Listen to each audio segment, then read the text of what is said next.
নমস্কার, আমি রান্নাঘর দীপালি। দেখুন আজকে কি নিয়ে এসেছি। বড়দেরকে প্রণাম, ছোটদেরকে ভালোবাসা। এই যে দেখুন, কাঁচা কয়েক পিস টমেটো নিয়েছি আর নিয়েছি মকা মাছ। এই যে মকা মাছগুলাকে একটা থালের মধ্যে নিয়েছি, নুন হলুদ দিয়ে নুন দিচ্ছি, হলুদের গুঁড়া দিচ্ছি, দিয়ে ভালো করে মেখে নেব, নিয়ে ভেজে নেব।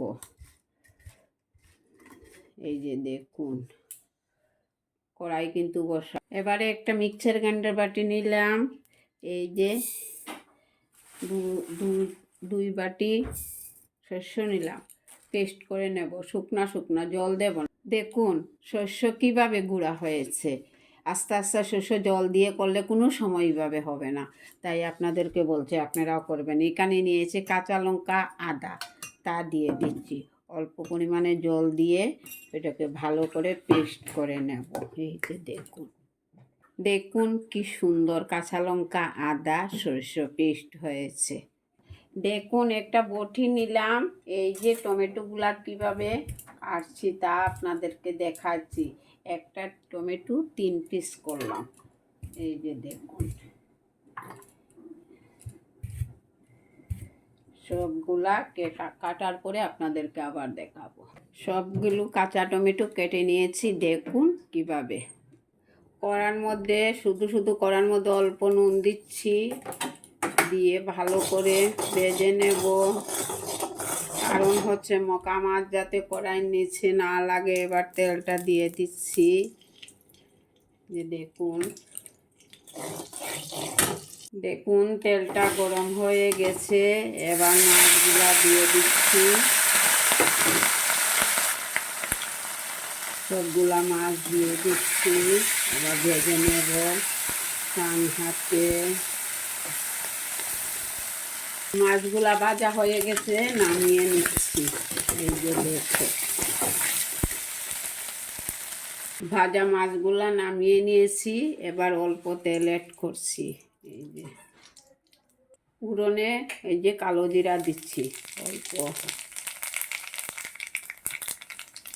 কালো জিরা কালো হয়ে গেছে। এবারে কেটে রাখা টমেটো দিয়ে দিচ্ছি। ভালো করে একটা নাড়াচাড়া দিয়ে পরিমাণ মতো নুন দিয়ে দিলাম। পরিমাণ মতো হলুদের গুঁড়া দিয়ে ভেজে নেব একটু সব টমেটোটাকে। পেস্ট করে রেখেছিলাম আদা, কাঁচা লঙ্কা, এই সরষ, তা দিয়ে দিচ্ছি।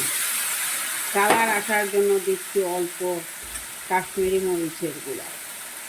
কাঁচা লঙ্কা তো দিয়েছি, ঝাল বেশি হয়ে যাবে, তার জন্য কাশ্মীরি মরিচের গুঁড়াটা ব্যবহার করলাম।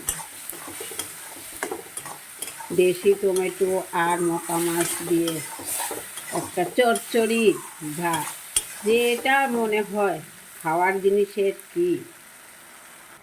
আর একবার নাড়াচাড়া দিয়ে ভালো করে এবার ঝোল দিয়ে দেব। মশলাটা ভালো করে সাতলানো হয়ে গেছে, ভাজা হয়ে গেছে। এবার ঝোল দিয়ে দেব। মাছটাও তো সিদ্ধ হতে হবে না, ঝোলটা একটু বেশি পরিমাণে দিয়ে দিলাম। এবার এই যে ভেজে রাখা মকা মাছ দিয়ে দিলাম। বাটিটা ধুয়ে অল্প জল দিয়ে দিলাম।